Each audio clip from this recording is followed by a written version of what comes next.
All right, today we're going to talk about an invasion, one that's happening all around us and even inside of us. But here's the catch, it's almost completely invisible.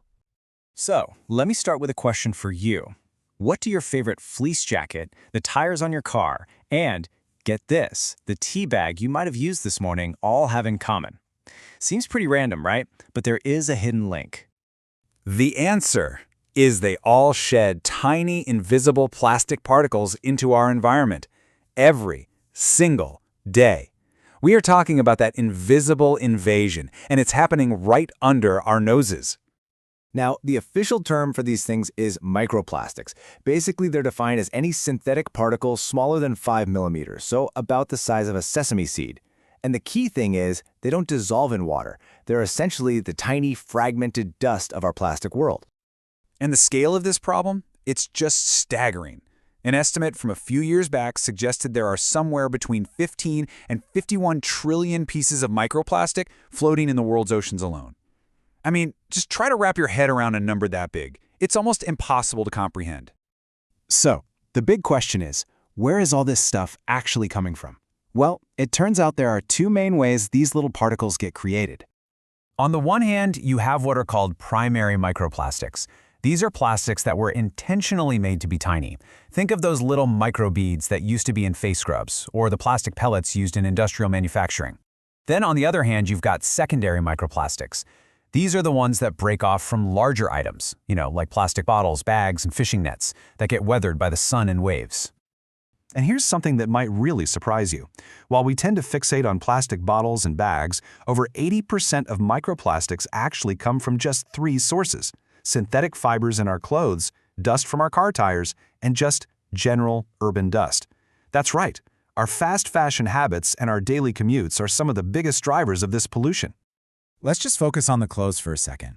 Every single time you wash a 6-kilogram load of synthetic clothing, like a polyester fleece jacket, it can release over 700,000 of these microscopic fibers right into the water system in just one wash. And it's definitely not just our clothes. A recent study found that a single 1-liter bottle of water can contain an average of 240,000 plastic fragments.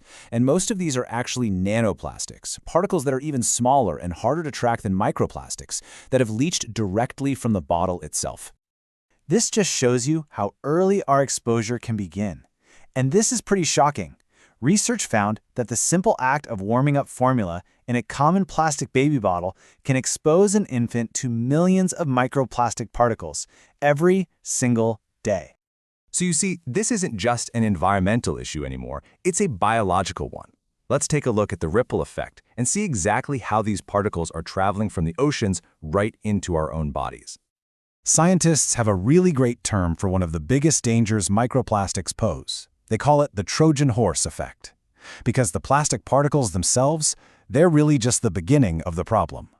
So here's how it works. First, the microplastic particle gets into the water. Second, its surface acts like a magnet for all the other nasty pollutants in the environment.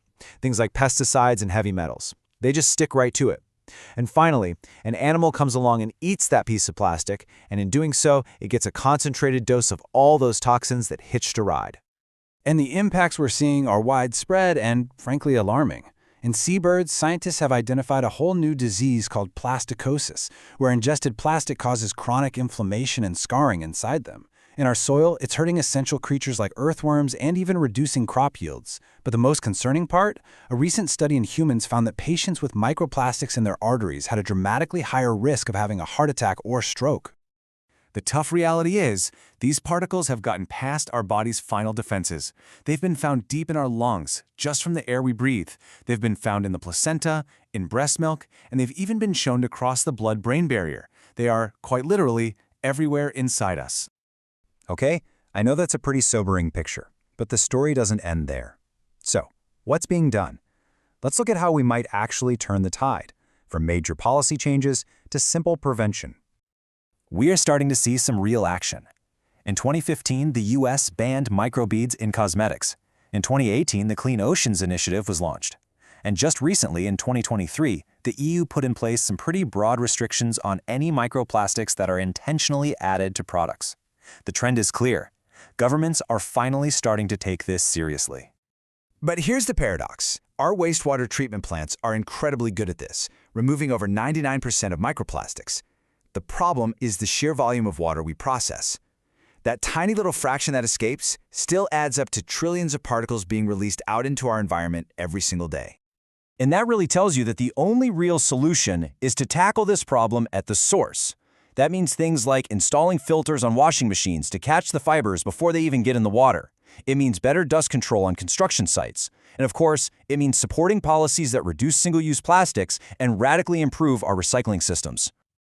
So we've seen how this invisible dust, this byproduct of our modern world, flows from our clothes and our cars into the deepest parts of the ocean and even into our own bodies. The science has done its job. It's made the invisible visible. The only question left is, now that we can see it, what are we going to do about it?